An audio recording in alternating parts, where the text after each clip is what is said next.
Hi. Dear friends, Mark, dear Ursula, Alex, Rob, I don't see everybody, sorry. Dear friends, so thank you for your attention to us. Thank you for your attention to Ukraine, to Ukrainian defense companies, and to our defense capabilities, which have truly become among the strongest in Europe and have been proven in modern war. And what do we mean by modern war today? War has changed fundamentally. These are revolutionary changes in the very nature of warfare, changes as serious as those during the First World War, when machine guns began to decide the outcome of battles, or with the development of modern tank warfare, which had such a profound impact on Europe during the Second World War, or with the invention of missiles. Today, drones and the very technology of fighting at a distance represent a revolutionary change in the technology of war. So in Ukraine, as we defend our positions on the front line and do so in a fully justified war of self-defense, we are now eliminating around 30,000 Russian soldiers every month. Just imagine that scale. In June alone, nearly 28,000 Russian soldiers were eliminated, and we have video confirmation for every single one of them. The overwhelming majority were struck by drones. And frankly, we take no pride in this. We are saying it to show what modern war looks like, a war we did not start, but one we are forced to fight in order to defend our country, our people, our children.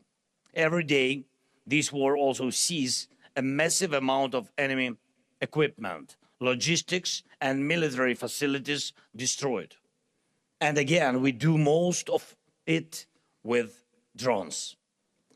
At the same time, we are carrying out a campaign to secure the Black Sea using our naval drones. These are not just strike platforms used to destroy Russian warships at sea. Our naval drones have already evolved into multi-purpose platforms that can launch strikes from the sea against different targets on land and in the air.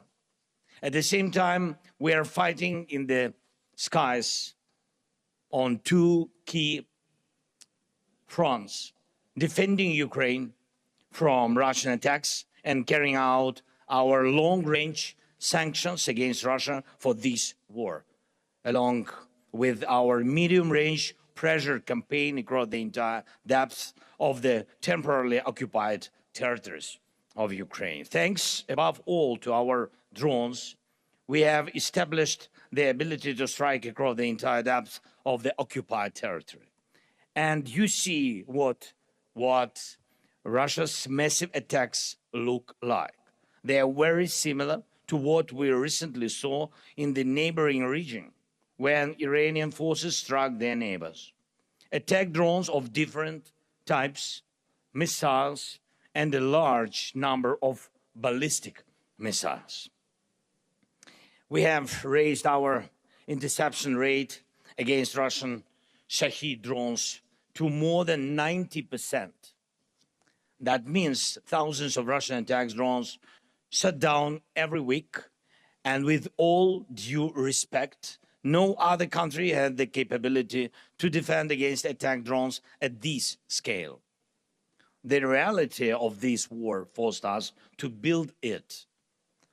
And today we defend against hundreds of attack drones every day and night, and thousands every week and every month. Ukraine's defense sector is building that capability even in the middle of a full-scale war. And we also maintain a high interception rate against cruise missiles, thanks to the way we have built our air defense. And thanks, of course, thanks to the support of all of our partners who continue to provide Ukraine with defense assistance. Thank you so much. And I have a question for you. Do you really believe it? Do you really believe it would be right to live outside NATO, a country and a people with this level of defensive capability? If we already have these capabilities, if Ukrainians already know how to fight like this, then it does make sense for these capabilities to become a part of the alliance's collective defense. That would make all of us stronger. And we already see each other as reliable partners, and it would be only natural to become a part of one common security community. The fact is that we will remain next to the source of the problem, Russia, for a long time. Ukraine in NATO is a source of extraordinary defensive capability.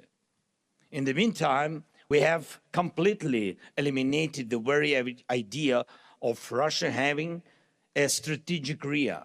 And you know this country. And for a long time, Russia believed it had a territorial advantage.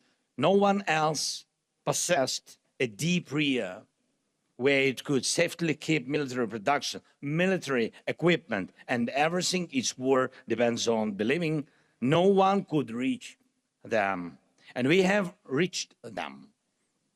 Just yesterday, Ukrainian drones broke through Russia's defenses and struck a Russian oil refinery in Siberia.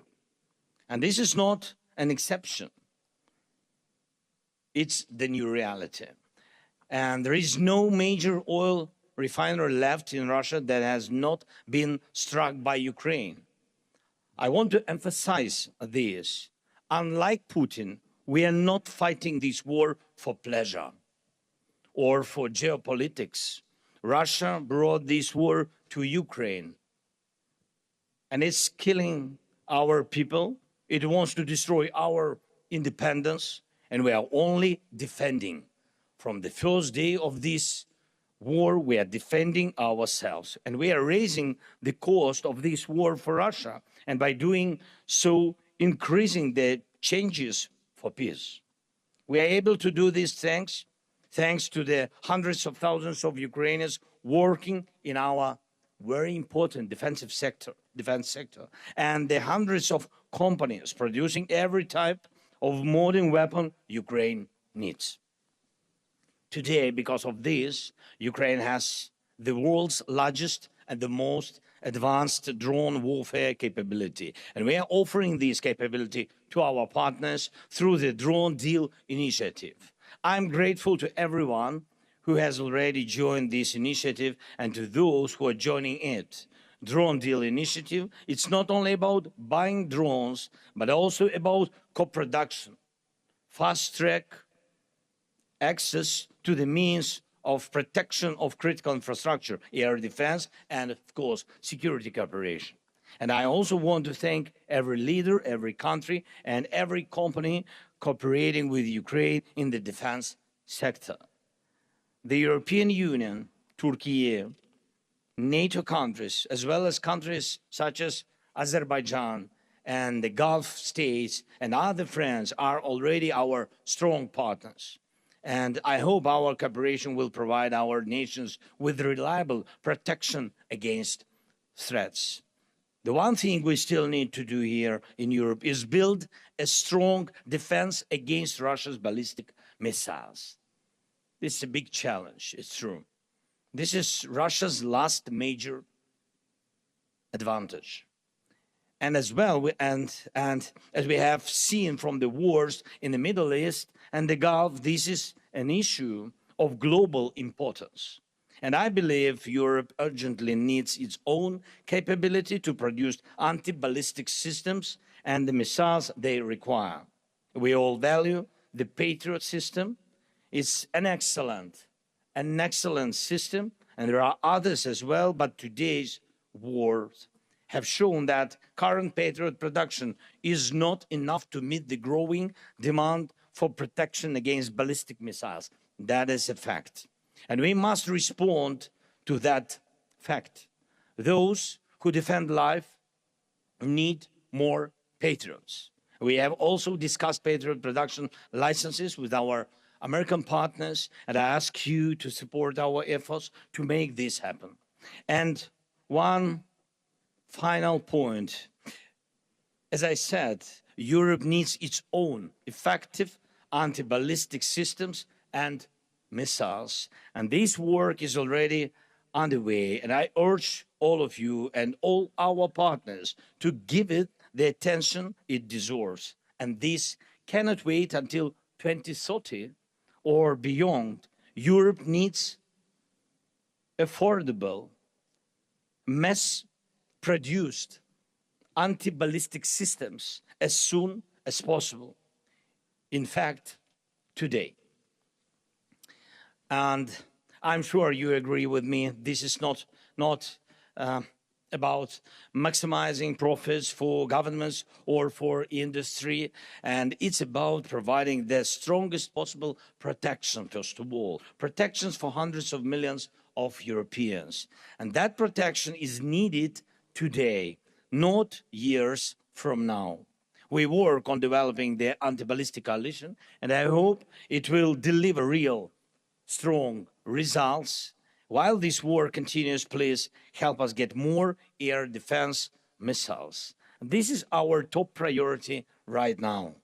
We are capable of doing everything else ourselves. But when it comes to air defense, we need our partners' determination. Please, let more determination and more decisions for air defense be one of the key outcomes of this NATO summit in Ankara.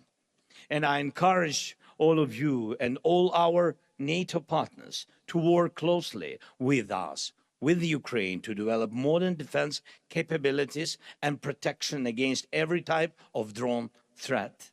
Thank you. Thanks to everyone who is helping us, helping protect lives. And I cannot finish without my appreciation of the position of the leaders of the countries who have clearly stated Ukraine belongs in NATO because NATO with Ukraine is the alliance for the future. The alliance of today must be up to the challenges of the modern world.